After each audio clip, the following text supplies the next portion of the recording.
Hello and welcome. In this video, I'm going to be teaching you how to squat. So if you're a rugby player and you want to develop big, powerful legs, you want to get them bigger, you want to get them stronger, then most people are going to be doing some sort of squats. Okay, and I want to teach you how to get a strong squat, and I want to teach you how to get good form for your squat and what different squats you can use, because there's lots of different ways you can squat.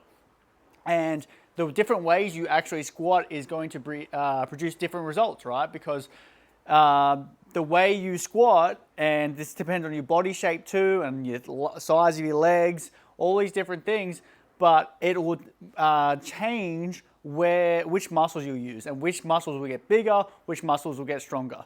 So let's get into it. So first, I don't have any prerequisites for your squat. Like a lot of people be like, oh, you have to be able to do all these different things before you actually add a barbell to it. Like most people will not be able to sit right down properly without a bit of a butt wink, right? It takes a lot of mobility, it takes a lot of effort. And that's why I'm like, you don't really have to be able to do that. All you need, because a barbell is actually going to help out your form, because a barbell will actually help force you into a good position. So a barbell, you see, my form gets better already just because the weight is actually forcing me into a better position. What really needs to happen is you need to learn how to get yourself into these positions and how to be strong there. And that coordination usually takes only about a month to 2 months to get really good, all right? And the coordination is the fastest thing that actually develops. So when you're squatting, when you first start squatting, the first thing that will really start to happen for strength gains is coordination.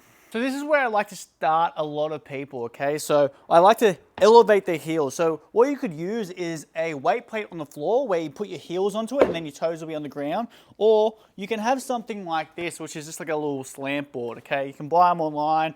We actually made our own during COVID lockdowns. So that's one we made ourselves. It's our plywood and it's quite thick plywood. So obviously you're not gonna go through it when you're lifting heavy.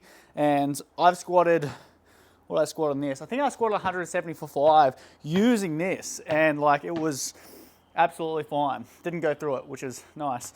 Anyway, what this is going to do is it's actually going to help you get down. So you notice before with my body weight squat, I sort of have a bit of a butt wink, and some people say, you know, butt winks are bad. Others say butt winks are fine. Most people will have some sort of butt wink, okay? It's not going to be the end of the world, I don't think. There's no real research on it. So that I've actually seen, and I've looked up a lot of stuff. So first thing, elevate the heels, and you'll see almost straight away, all you need to do is bend the knees and you're gonna sit right down. Now, why do I teach that kind of squat? So we're gonna get into that a bit later, but that's more like gonna be a high bar back squat. Now, a high bar back squat is going to be using a lot of glutes and quadriceps. So it's sort of in between, okay? And that's compared to like a low bar, which will be more of a position like this, where you sort of sit back into it, which is going to be more glutes, okay? But what I find for rugby players, we're already going to be training a lot of glutes in other exercises, like RDLs, like our back extensions, like our hip thrusts. So what we actually miss out on a lot of the time is quadriceps, and the quadriceps are a key muscle for you to be able to be powering forward, because they're extending the knee. So anytime you get into these low positions, right, and we want to be driving forward, the quadriceps are actually big, they're really responsible for that.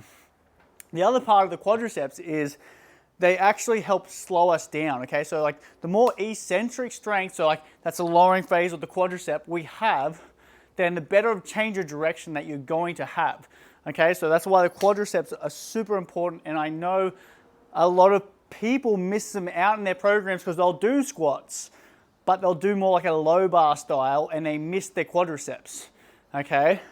And then they might do their deadlifts. And in their deadlifts, they're pretty much not getting any quadriceps. Like they're gonna get more glutes, hamstrings than anything, okay? It's only gonna be a tiniest amount of quadriceps. And so your exercise selection is really important. So I'm gonna show you how to high bar back squat.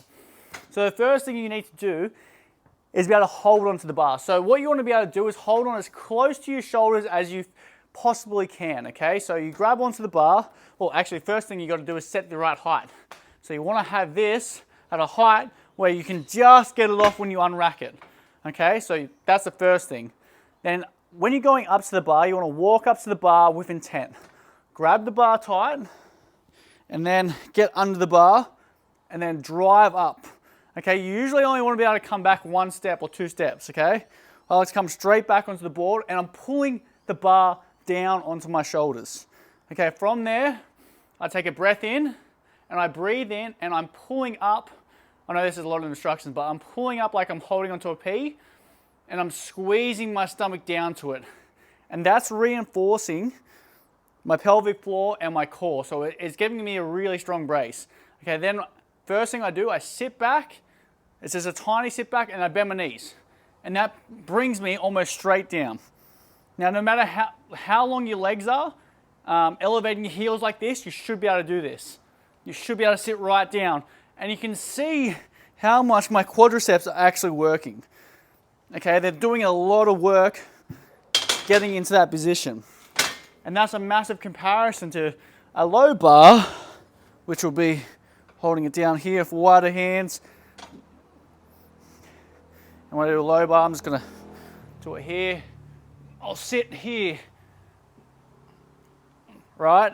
And you can see the angle of my shins means that my quadriceps are working a lot more in that high bar. And that's why I generally choose high bars first. And if you look at a lot of my clients, you can see that their quadriceps develop quite a lot. And that's going to be really beneficial for, like their rugby. How much power they got driving forward. How fast can they slow down? So there's some of the key benefits. So that's where I want people to start. But I also want you to be able to do things like a front squat. Even kids can learn how to front squat, because when you front squat, we're going to start using more of the quadriceps, and I'll show you that in a sec. The quadriceps are going to be a key part, and they're going to be, a front squat's more quadricep than it is glutes, okay? So, and even more so than the high bar back squat. So, if I set up my front squat, so a front squat is hard because it takes a little bit of mobility. I'm just going to come this side. And it takes mobility through the shoulders and the thoracic spine. So sometimes kids will have a hard time doing this because they haven't developed that mobility yet.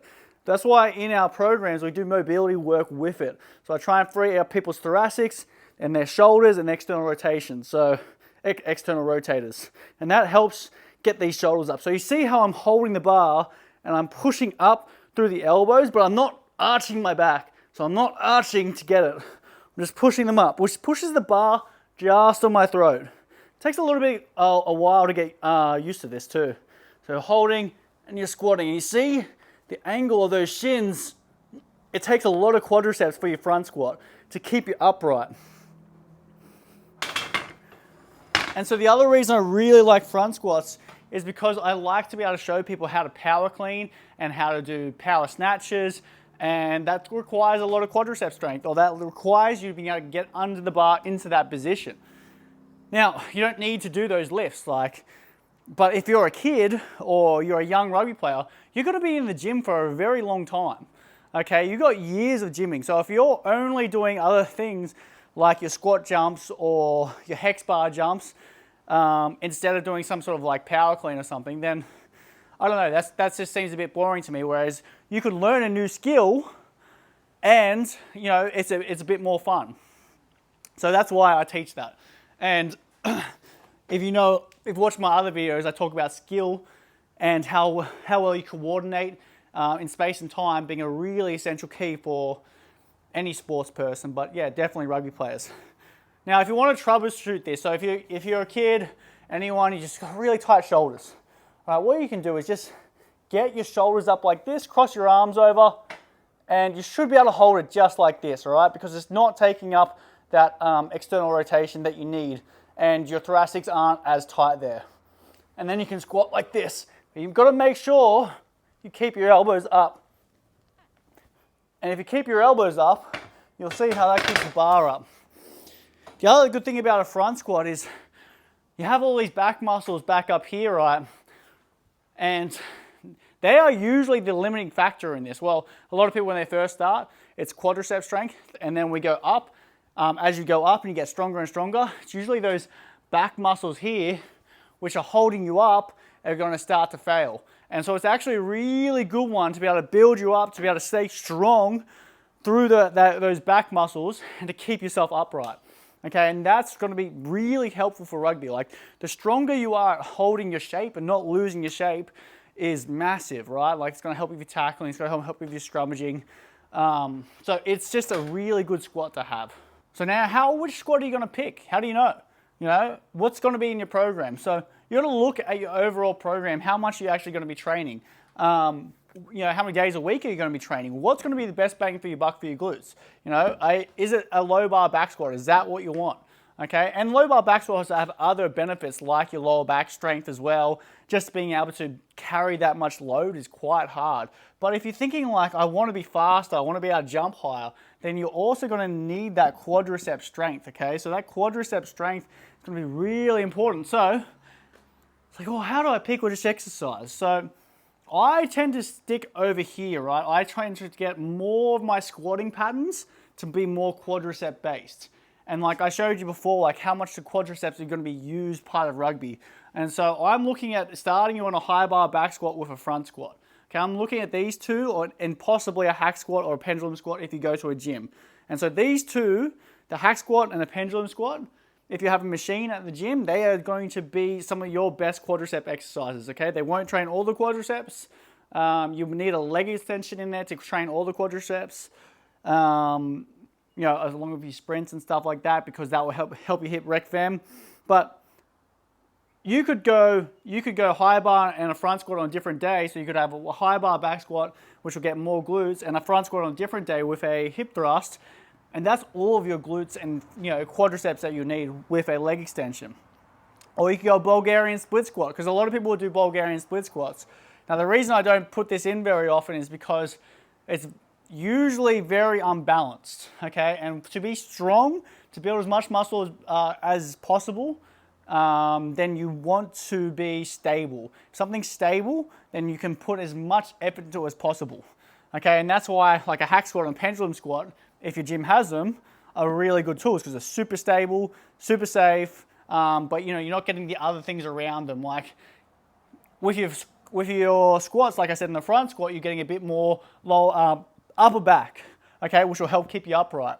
So you sort of miss out on those sort of things. And also, when you go into your power cleans and stuff, the front squat's just going to help you, not so much of the strength, but just that position, okay, and like that coordination. And the coordination I keep coming back to as being a really important part. Now, box squats, they could be really good for rehab. I don't really use them very often because if I'm going to do something that's a quarter range, I usually go to the pins, which I find is easier, and people can power off the pins a bit better. But not in saying that, like if you want to use a box squat, that's fine. Most people will do it in a way that trains their glutes more. They tend to sit back more like a low bar, okay? And yeah, it's just about what muscle you're really trying to hit, okay? Not as much the movement. So the movement pattern will change what muscle you hit too. So like say you do a high bar, but you still sit back a long way and you still, you know, try and drive your bum backwards, then that's going to be more glutes. Okay, but if you keep a high bar, you don't have to stay totally upright, but if your torso stays the same angle of when you first started, you're going to get a lot of quadriceps. Same as a front squat, more quadriceps. So I hope this video has given you more clarity how to squat, how to set up your squat, that you don't need prerequisites. You just need to be able to start squatting and then add load and then look at your form, like what's going wrong with it. Now I should say, when you start squatting, start slow. Go slow on the way down, then power out of it, okay? Just slow on the way down, power out of it. I usually give a 3-second tempo to beginners as a minimum, and that's going to help them just slow down, feel what's happening, okay? And then 6 to 8 reps is plenty. Like you could do 10 if you wanted to, but you don't really need to do 10 as you start adding on that load. It's all about that coordination gains, okay? So if you want any of our programs, all of our programs show you how to squat properly and we'll build up your squat. Like we've got guys squatting over 200. I've got a 19-year-old squatting 170 for 5, which is absolutely insane at 19. I think they're the best programs because you only have to work out 3 days a week compared to a lot of programs where it's like 5, 6, 7 days a week. Like, that's ridiculous. They don't even know how to program. Anyway, if you want the best results, check out our programs. Maximum Muscle program, it is all about size and power, and then our Super Player program is our speed and strength program, okay? Both will build muscle mass. One is just more strength focused, which is the Maximum Muscle program. We have our Women's Academy, all for aspiring women who want to build up their strength and, you know, be more confident in the field. So we have a lot of options for you. Please check them out. And if you like this, share it, like, subscribe. That helps me out. And yeah, I'll see you in the next one.